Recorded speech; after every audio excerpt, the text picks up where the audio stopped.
Во изминатите 6 месеци, Македонија бележи значителен инвестициски напредок со реализација на 6 нови странски инвестиции. Овие проекти се очекува да отворат 2000 нови работни места, што представува силен поттик за економијата и подобрување на условите за живот на граѓаните. Владините мерки за привлекување странски капитал се оценети како клучни за ваквиот успех.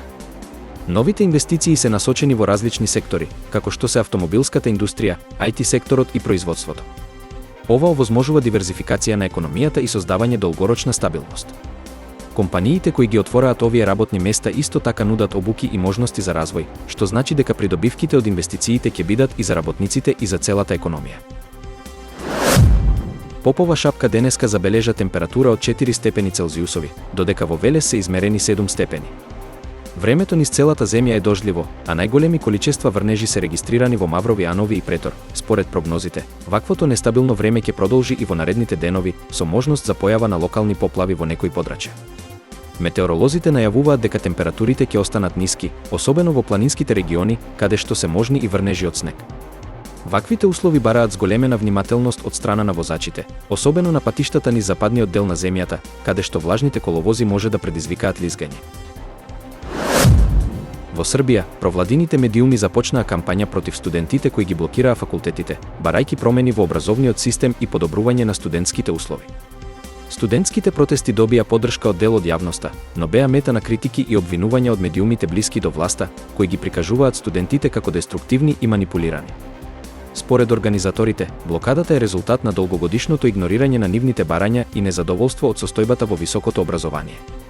Тие истакнуваат дека кампањата на провладините медиуми е обид да се дискредитира нивниот глас и да се намали поддршката што ја добиваат од општеството. Јужнокорејската полиција изврши претрес во канцеларијата на председателот Јун Сук Јеол во рамки на проширената истрага за неговиот неуспешен обид да воведе воена состојба. Овој потек ја зголеми тензијата во земјата, додека председателот е под кривична истрага за бунт со забрана за напуштање на државата, но досега не е уапсен ниту испрашан. Претресот ја означува драматичната ескалација на случајот, кој вклучува и истрага против високи полициски и воени представници. Во меѓувреме, поранешниот министер за одбрана и близок соработник на Јун, Ким Јонг Хјун, се обидел да изврши самоубиство во притворниот центар каде што е задржан поради неговото апсење. Председателот Јун, кој не беше во канцеларијата за време на претресот, не е виден во јавноста од моментот кога во саботата се извини за контроверзниот обид за прогласување воена состојба.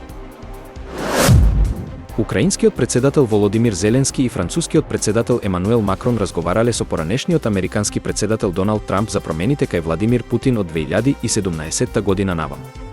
Според изјавите, тие се обиделе да му укажат на Трамп дека рускиот лидер е значително поагресивен и дека актуелната ситуација бара поинаков пристап во односите со Русија. Трамп, кој се стреми кон повторно преземање на функцијата председател, неодамна изјави дека може да го реши конфликтот во Украина за само 24 часа. Зеленски и Макрон, сепак, предупредуваат дека комплексноста на ситуацијата и променетото однесување на Путин бараат внимателна и координирана дипломатска стратегија. Израелската армија спроведе воздушни напади врз сириските воени бродови во Сирија, при што уништила неколку од нив. Операцијата следува по инцидентот во кој израелски воен брод беше оштетен од напади кои се сметаат дека потекнуваат од сириските сили. Израелскиот премиер Бенјамин Нетанијаху изјави дека нападите се дел од операцијата за заштита на израелската безбедност и дека тие ќе продолжат со притисок врз Сирија, која ги поддржува иранските воени сили. Во нападите се користени авионски бомбардери, а извештаите велат дека има значителна материјална штета. Израелските власти тврдат дека Сирија продолжува со провокации и активности кои ја загрозуваат стабилноста на регионот. Нападите се јавуваат во контекст на продолжениот конфликт меѓу Израел и сириските сили, како и на зголеменото присуство на иранските воени сили во Сирија.